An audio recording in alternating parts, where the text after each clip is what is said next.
بھائی طارق وارث ہمارے درمیان موجود ہیں۔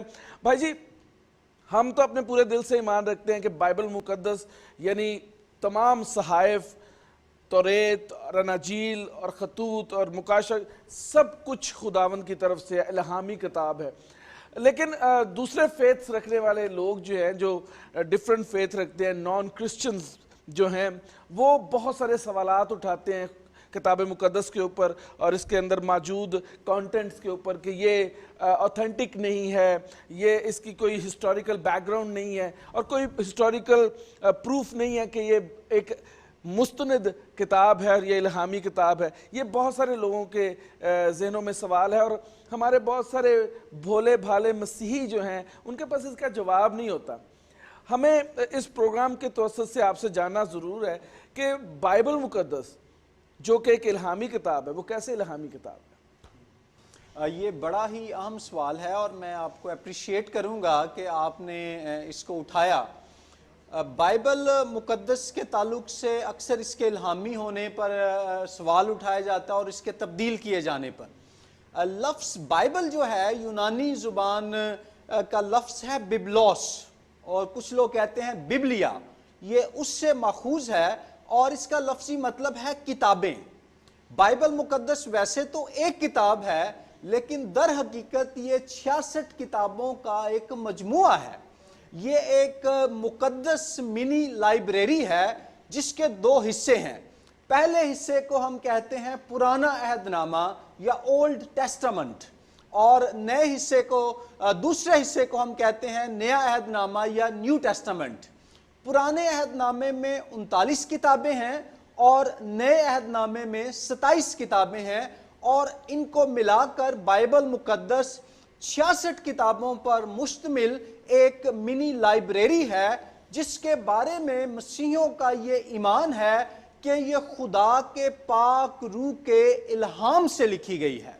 اگر آپ پولس رسول کا دوسرا خط تیموتھیوس کے نام، اس کا 3 باب اور اس کی 16ویں آیت پڑھیں تو وہاں پولس بیان کرتا ہے کہ ہر ایک صحیفہ خدا کے الہام سے ہے، اور وہاں وہ بالخصوص پرانے عہد نامے کی طرف اشارہ کر رہا ہے۔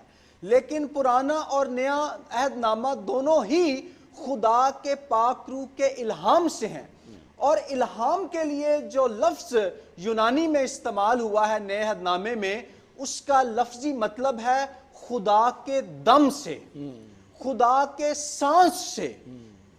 جس طرح سے انسانی زندگی کا وجود تب تک قائم رہتا ہے جب تک اس میں سانس ہو، اسی طرح بائبل مقدس میں پائی جانے والی جو زندگی ہے، جو ہمیشہ کی زندگی کا پیغام ہے، جو حکمت کا کلام ہے جس کا آپ نے ذکر کیا، وہ اس لیے ہے کیونکہ یہ خدا کے روح، اس کے سانس، اس کے دم سے لکھی ہوئی کتاب ہے۔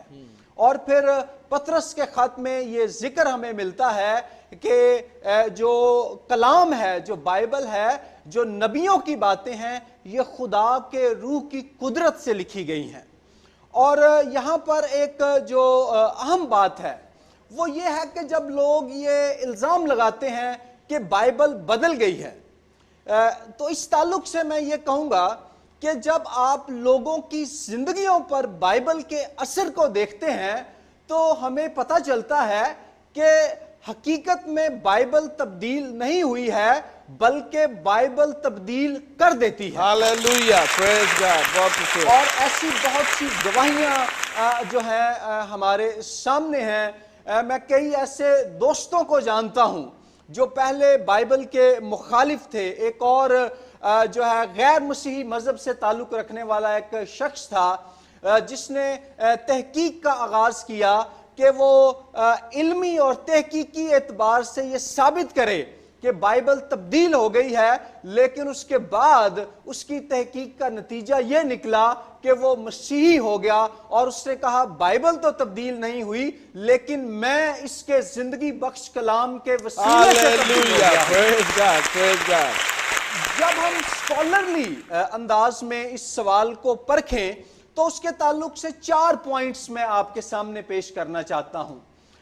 2 پوائنٹس ہیں جن کو میں انٹرنل ایویڈنس، اندرونی شہادت کے اعتبار سے پیش کروں گا، اور 2 پوائنٹس ایکسٹرنل ایویڈنس خارجی شہادت کے اعتبار سے پیش کروں گا کہ کیسے بائبل تبدیل نہیں ہوئی بلکہ بائبل آج بھی خدا کا مستند، زندہ، با اختیار اور قابل اعتبار کلام ہے۔ ہاللویا۔ پہلا پوائنٹ اندرونی شہادت سے کے تعلق سے یہ ہے کہ پیدائش سے لے کر مکاشفہ تک 66 کتابیں ہیں، اور ان 66 کتابوں کو تقریباً 1500 سے 1600 سال کے عرصے میں 40 افراد نے روح القدس کی ہدایت اور رہنمائی سے لکھا ہے۔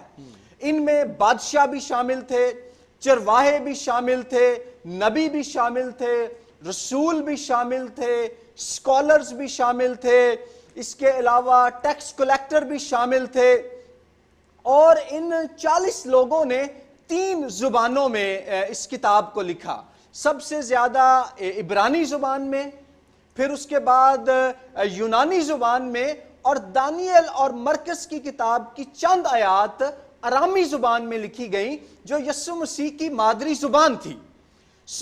3 زبانوں میں لکھی جانے والی یہ کتاب 40 افراد نے اس کو لکھا ہے۔ 1500 سے 1600 سال لگے، دنیا کے مختلف حصوں میں رہ کر انہوں نے لکھا، جب وہ ایک دوسرے کو جانتے بھی نہیں تھے۔ اس کے باوجود پیدائش سے مکاشفہ تک آپ کو بائبل کے پیغام میں ہم آہنگی نظر آتی ہے، مطابقت نظر آتی ہے جو ہے، اور وہ پیغام یہ ہے خدا کی نجات کا پیغام، بادشاہی کی خوشخبری کا پیغام۔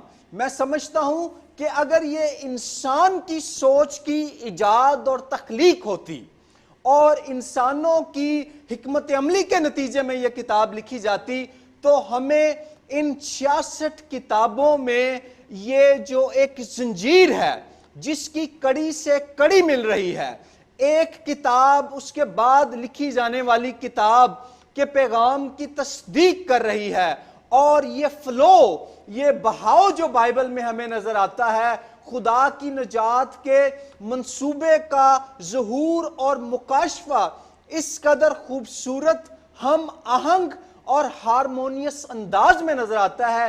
یہ اس بات کا ثبوت ہے کہ بائبل خدا کا الہامی اور لا تبدیل کلام ہے۔ بے شک۔ یہ ہے انٹرنل ایویڈنس، اندرونی شہادت کا پہلا نقطہ۔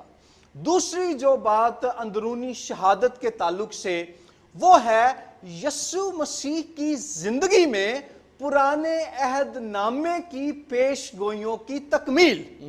کئی لوگوں نے جو ہے ویسٹرن جو ہے اسکالرشپ میں اس پر جو ہے تحقیق کی ہے کہ کہیں یہ جو پیش گوئیاں جن کا ذکر ہم پڑھتے ہیں پیدائش کی کتاب میں، پھر زبوروں میں، پھر سیموئل کی کتاب میں، پھر یسایہ کے صحیفے میں، یرمیہ کے صحیفے میں، ملاکی کی کتاب میں، کہیں ایسا تو نہیں ہے کہ مسیحیوں نے ان پیش گوئیوں کو اپنے سامنے رکھ کر یسوع مسیح کی زندگی کو اس انداز میں لکھنے کی کوشش کی کہ ایسا لگے کہ یہ پیش گوئیاں جو ہیں اس کی زندگی میں پوری ہوئیں۔ لیکن جب اس پر تحقیق کی گئی، اس میں کئی ایسی کتابیں ہیں نیو ٹیسٹامنٹ سٹڈیز میں جو آپ کو مل سکتی ہیں، تو پتہ چلا کہ ایسا ممکن نہیں ہے، اس کی جو پروبیبلٹی ریشو ہے وہ اس قدر کم ہے کہ ان کو جو ہے ان کا گٹھ جوڑ کیا ہو گیا ہو۔ 750 سال پہلے یسایہ کی گئی پیش گوئیاں جب یسوع کی پیدائش اور اس کی موت میں ہمیں پوری ہوئی نظر آتی ہیں، پوری ہوتی ہوئی نظر آتی ہیں، تو یہ بھی اس بات کا ثبوت ہے کہ بائبل الہامی اور لا تبدیل کلام ہے۔ آمین۔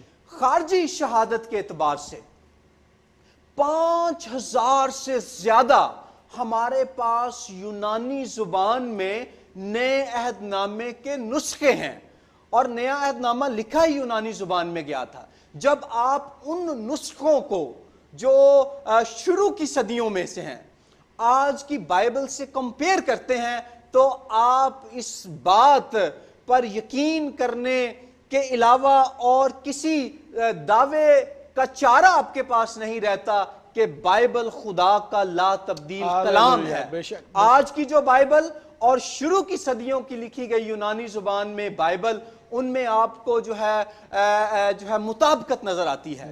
اس کے علاوہ ایک اور آخری خارجی شہادت کے تعلق سے بات، اس پروگرام میں ہمارے پاس ٹائم کم ہے، یہ اتنا اچھا ٹاپک ہے، جی چاہتا ہے میں بولتا جاؤں، وہ یہ ہے کہ یسوع مسیح کی مصلوبیت، جس کا ذکر آپ کو چاروں اناجیل میں ملتا ہے۔ پہلی صدی میں یسوع مسیح کو یروشلم شہر میں مصلوب کر دیا گیا۔ آپ کو یوسیفس، جو انگریزی میں اسے ہم جوسیفس ہسٹورین کہتے ہیں، یہ ایک جوئش، ایک یہودی تاریخ دان تھا، اور یہ مسیحی نہیں تھا، اس نے مسیح کو قبول نہیں کیا، لیکن اس کی پہلی صدی کی تاریخ کی کتابوں میں آپ کو یسوع مسیح کے یہودیوں کے ہاتھوں مصلوب کیے جانے کا ذکر ملتا ہے۔ اس کے علاوہ ایک رومن ہسٹورین تھا جس کا نام ٹیسیٹس تھا، وہ بھی اس بات کا ذکر کرتا ہے کہ یسوع مسیح کو رومی حکمرانوں کے ہاتھوں قتل کیا گیا۔ اس کے علاوہ تھیلس ایک گریک ہسٹورین تھا، وہ ذکر کرتا ہے کہ جس دن یسوع مسیح مصلوب ہوئے اندھیرا چھا گیا۔ سو یہ لوگ مسیحی نہیں ہیں۔ جوسیفس، ٹیسیٹس، تھیلس، ان کا تعلق پہلی اور دوسری صدی سے ہے۔ یہ بھی اس بات کی گواہی دیتے ہیں کہ یسوع مصلوب ہوا، اور وہی گواہی آپ کو اناجیل میں ملتی ہے، جس سے ہم دیکھتے ہیں کہ اناجیل سے باہر بھی اس عہد کی تاریخی کتابیں بتاتی ہیں کہ یسوع کی مصلوبیت کا جو دعویٰ ہے مسیحیوں کا، وہ سچا ہے، اور وہ مرا نہیں رہا بلکہ تیسرے دن مردوں میں سے زندہ ہو گیا۔